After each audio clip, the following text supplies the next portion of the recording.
começo era a escuridão. E então, bang, dando à luz a uma infinita existência em expansão de tempo, espaço e matéria. Todos os dias, novas descobertas estão revelando segredos misteriosos, magníficos, mortais, de um lugar que chamamos de universo. Enquanto tentam decifrar os mistérios do universo, os cientistas chegam a uma espantosa conclusão.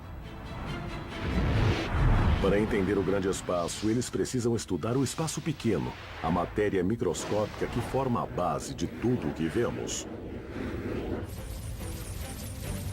Mas ao encolher bilhões de vezes até o nível de átomos e partículas subatômicas, entramos num mundo estranho e inexplorado. Quando descemos ao mundo microscópico, nós vemos que é realmente estranho. Chega a ser bizarro e inacreditável. A matéria desse universo é muito menor do que tudo que podemos ver com um microscópio, mas contém a chave para o cosmos. Nós só podemos entender de onde viemos se entendermos esse louco micromundo. Então vamos partir para uma viagem fantástica por esse mundo inexplorado, conhecido como universo microscópico.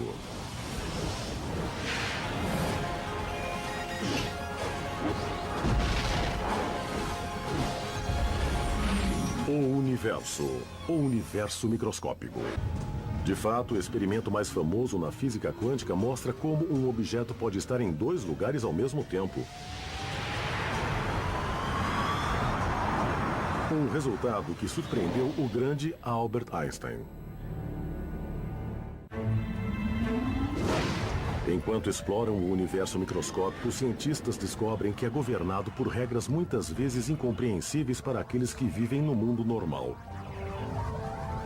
Nos menores tamanhos imagináveis, não só a informação parece viajar a velocidades maiores que a luz, como a observação humana parece decidir o que acontece.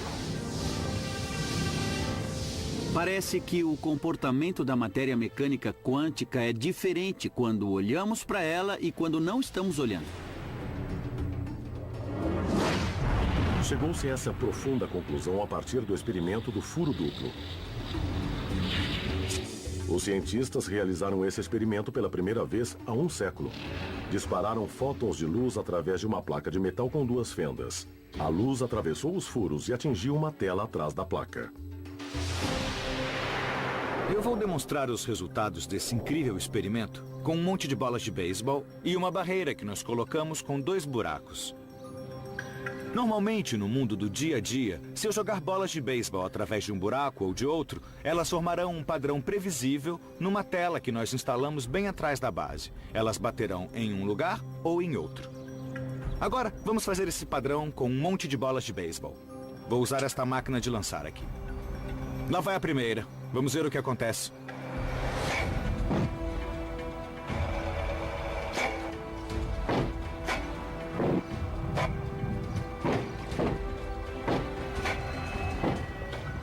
Nós podemos observar que as bolas bateram na tela em 2 montes distintos. Numa linha direta, a partir de cada um dos buracos. Isso é natural. É o que esperamos. Mas quando vamos para o universo microscópico e usamos elétrons, que são 10 trilhões de vezes menores que bolas de beisebol, temos um resultado muito diferente quando realizamos esse experimento. Um padrão que você esperaria se as bolas fossem ondas passando pelos 2 buracos ao mesmo tempo e interferindo umas com as outras. Geralmente nós pensamos que os elétrons são partículas. Então, como é que eles podem exibir propriedades de ondas?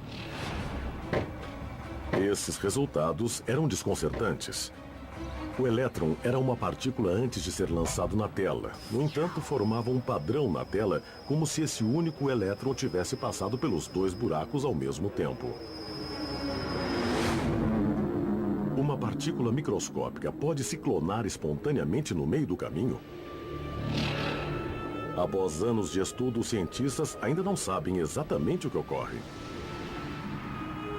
Provavelmente, o mais mágico na física quântica é que um objeto pode estar em mais de um lugar ao mesmo tempo.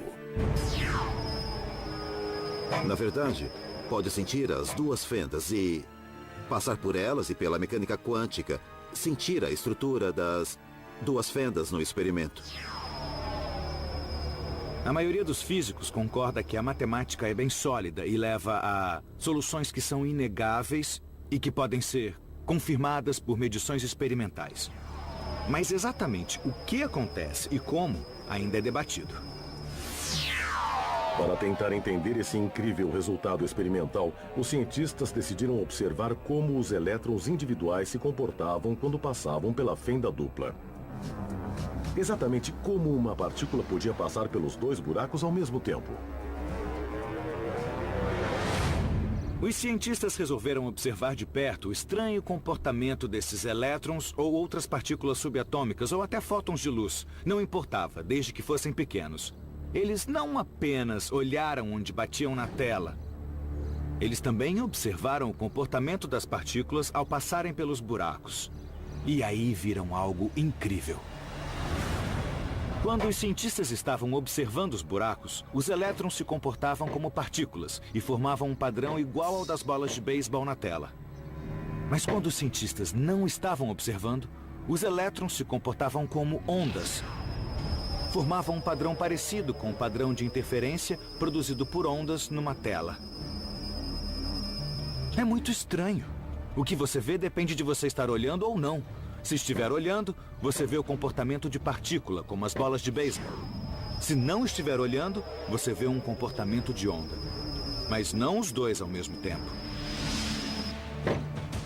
Isso era nada menos que assombroso. A observação parecia mudar a natureza das partículas subatômicas. Misteriosamente, quando não estamos olhando, as coisas são ondas. Quando estamos olhando, elas parecem partículas. Então, até um elétron que parece uma partícula tem propriedades de onda quando não estamos olhando. O fato de que, quando não olhamos, o elétron parece atravessar os dois buracos. Mas quando olhamos, nós sempre o vemos passar por um buraco ou pelo outro. É chamado de enigma quântico. Como nossa decisão de observar algo muda como esse algo age.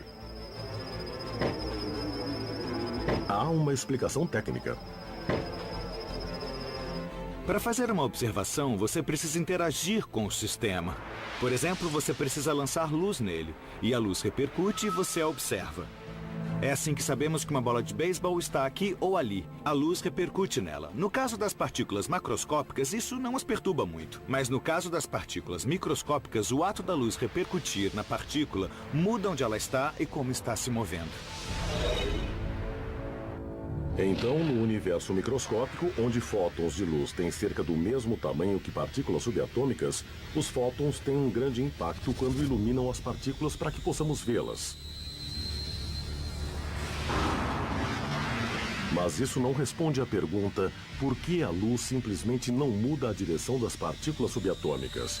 Por que a observação de fato muda a natureza do que está sendo observado? A resposta curta é não sabemos. Esse é o mistério fundamental da mecânica quântica, a razão que torna a mecânica quântica difícil. Misteriosamente, quando olhamos as coisas, vemos partículas, e quando não olhamos, as coisas são ondas. É algo que nós cientistas temos discutido apaixonadamente durante quase 100 anos e ainda não há consenso. Quando foram divulgados, há um século, esses resultados perturbaram a mente mais brilhante da ciência. Einstein disse: "Eu não acredito na física quântica porque acredito que a Lua está lá mesmo quando não estou olhando para ela."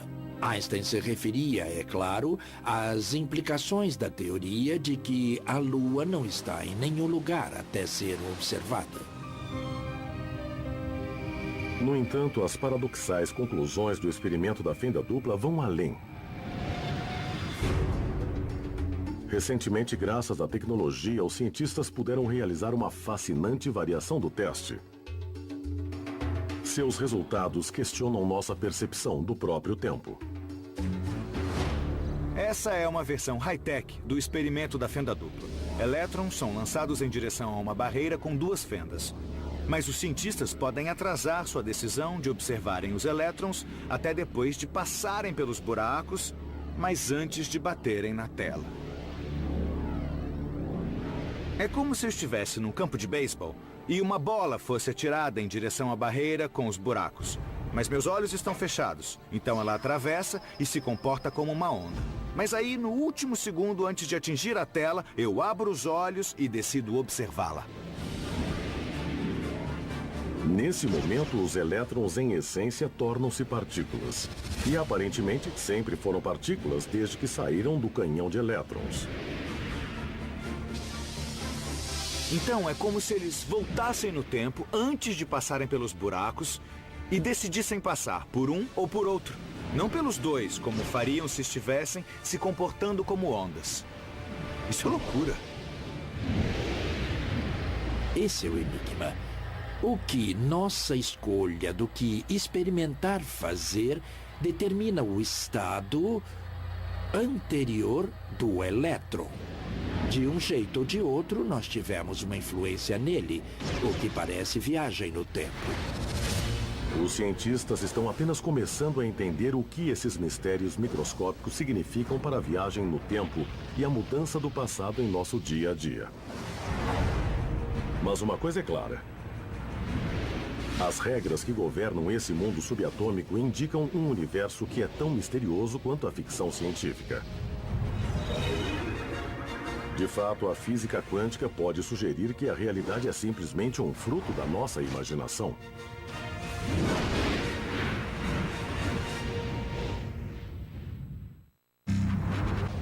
Talvez as mesmas respostas para a pergunta: o que acontece no universo às escalas muito pequenas estejam ligadas às perguntas: como era o universo antes do Big Bang? Ele simplesmente nasceu no Big Bang? Ou havia algo diferente que então se tornou o universo que conhecemos no Big Bang? Não temos respostas para todas essas perguntas, mas estão todas ligadas à questão do que ocorre na escala de Planck. Você pode pensar que essas minúsculas coisas da escala de Planck não têm nada a ver conosco, que somos bem maiores, mas tem tudo a ver, são as nossas origens. Todo o nosso universo, se olharmos para trás, teria sido menor que o comprimento de Planck. Seja o que for que exista nas menores escalas do mundo subatômico e seja como for que se comportem, os cientistas dizem que precisam entender esse mundo antes que possam compreender o cosmos acima, o comportamento humano e o que pode ter existido antes do Big Bang. É uma formidável quantidade de informações inserida num espaço inacreditavelmente pequeno. O universo microscópico.